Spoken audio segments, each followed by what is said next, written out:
Dear Patriots, before the news starts, please subscribe to our patriotic channel by clicking the subscribe button. Give us a thumbs up to this video. Don't forget to leave your opinion below in the comments section. Share the news on Facebook and Twitter so you friends see it. Thank you. This shocking secret about MLK's sex life was hidden in the JFK files. When Donald Trump released the JFK files last week, he hoped to end conspiracy theories about the assassination for good. Instead, he revealed a shocking piece of information about Martin Luther King Jr.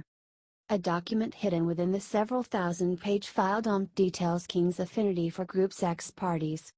The Washington Examiner reports. This document goes into detailed accounts of King's questionable activities, including being involved in events at which there were sex orgies. One account from 1964 spoke of a 2-day drunken sex orgy in Washington, D.C., in which attendees participated in sexual acts, natural as well as unnatural. Another account from one Negro minister said that at one of King's conferences in 1968 to train black ministers in Miami there was abundant debauchery and fornication. Elsewhere in the report is a claim that the civil rights leader fathered a child out of wedlock. This news is surprising and completely unexpected, particularly due to its presence in the JFK assassination files. It's likely one reason why so many organizations opposed its release, and proof that the government knows all. Tell us what you think of this story in the comments and share. This is really weird.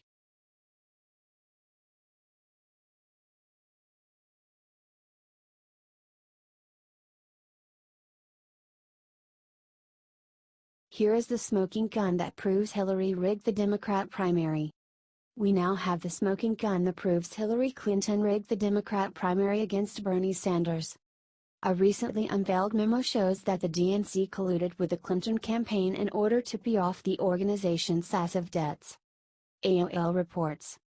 The August 26, 2015, Memorandum of Understanding from Clinton campaign manager Robbie Muck to DNC CEO Amy Dacey details the relationship between Clinton's campaign and the DNC long before she won her party's nomination. In exchange for Hillary for America's, HFA, helping the cash-strapped DNC raise money, the party committee agreed that HFA personnel will be consulted and have joint authority over strategic decisions over the staffing, budget, expenditures, and general election-related communications, data, technology, analytics, and research. The agreement resulted in the hiring of a communications director handpicked by the Clinton campaign. All candidates for staff positions were also selected by Clinton's people. Those people were able to call the shots from within the DNC, essentially blurring the line between the Clinton campaign and the supposedly neutral DNC. As we saw from leaked emails during the campaign, the Clintons were successful in controlling the party's decisions. They smeared Bernie and handed Hillary debate questions in advance. Comment Crooked Hillary and share. This story needs to be seen, but the mainstream media refuses to report on it. We must get this info out to the world.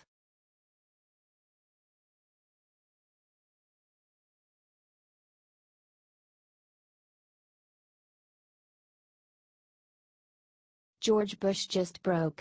Look what insane thing he said about supporting Trump. Former President George W. Bush has been quoted saying that he is worried he'll be the last Republican president and then said that Trump doesn't know what it means to be the president in a book coming out by historian Mark Updegrove. The book is titled The Last Republicans. The book apparently even has "I don't like him." I don't know much about him, but I know he's a blowhard.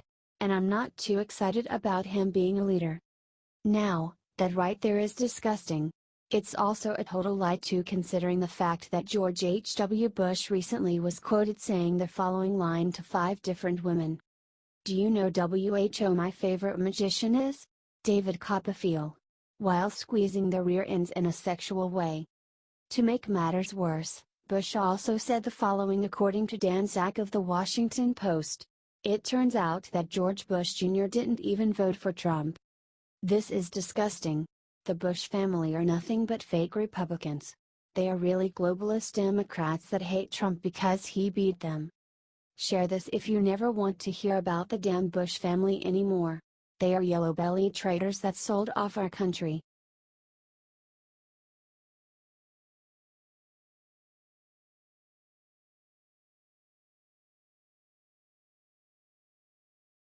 President and Melania Trump visit Pearl Harbor, media stunned to silence by what happens next. Trump is off to Asia on a big trip and the media is in full panic mode. They are raising the stakes daily, saying this is make or break for our policy in Asia, and if Trump screws it up we may end up in nuclear war. Typical media hysteria. For Trump has already won the big negotiations in the region, and this trip is really more to tie up loose ends and take a shared victory lap. Trump won't gloat, and he doesn't have to, because he already accomplished more than Obama, Bush, or Clinton did in the region combined. All our leaders have said they would get tough on China fair trade, and that they would solve North Korea, etc. That is what the left forgets. If you go back to Obama's and Clinton's and even Bush's campaign platform, you will see some similarities with Trump, because everyone knows that is what America wants. But until Trump, it was just talk from our leaders.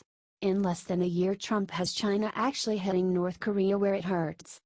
He has them on the defensive on trade. He may allow some bad trade deals with China for North Korea help if he wants to, or he can squeeze them later. The Chinese don't know what he will do, and that gives Trump an edge. Also, they have already moved on North Korea, so Trump is in the driver's seat. For an ace in the hole, Trump has done what every past leader said they would regarding domestic companies offshoring jobs, but was too timid.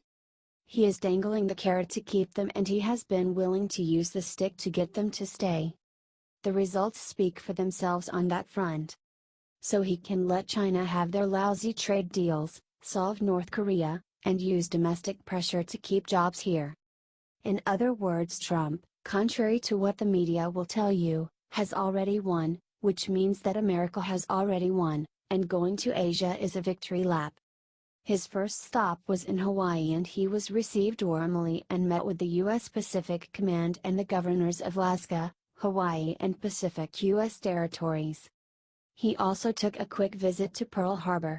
According to Fox News, he said before the visit, "We are going to visit very shortly, Pearl Harbor, which I've read about, spoken about, heard about, studied, but I haven't seen. And that is going to be very exciting for me." But when he got there, he did something that stunned the press into silence. They were expecting Trump to do what all past presidents have done, make it a big spectacle and bore everyone with a tedious speech written by some intern. Not Trump. Instead, he did something unexpected and most respectful. He honored the memorial by staying silent. Not one word. Just respect. And a salute.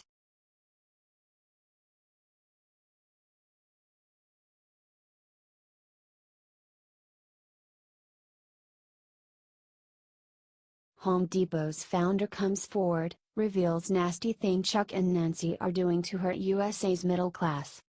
Bernie Marcus, co-founder of Home Depot, does not suffer fools. He just puts up with the liberals because it is good for business.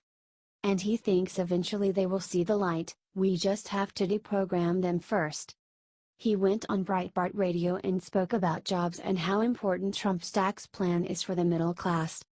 "We created Job Creators Network for one reason and one reason only, and that is exactly what the name says, to create jobs in America. More importantly, to make sure that small businesses, which really are the backbone of new jobs in America, about 75% of all new jobs in America are created by small businesses, and we wanted to make sure that this tax bill that comes through affects them because, after all, you are trying to create jobs," he said. Correct. Small business is the backbone of America and is often forgotten. Especially by the Democrats. But they do so at their own peril, because the Hispanic population, besides being Catholic and all about family, also starts small businesses in record numbers. If they are counting on the Hispanic vote to return them to power, they are going about it the wrong way. Believe that. The Hispanic vote is actually not spoken for, and the GOP's pro-family, pro-small business platform is a natural fit for them and could easily win them over to this side of the aisle. Marcus went on to say how tough it is dealing with the obstructionist Democrats and how dangerous their games are when it comes to taxes and the economy. Playing petty politics with something so important is bad for the country. How bad? Before he signed off, Marcus revealed the nasty thing Chuck and Nancy are doing to hurt the middle class, and we all should be furious. I don't understand Nancy Pelosi.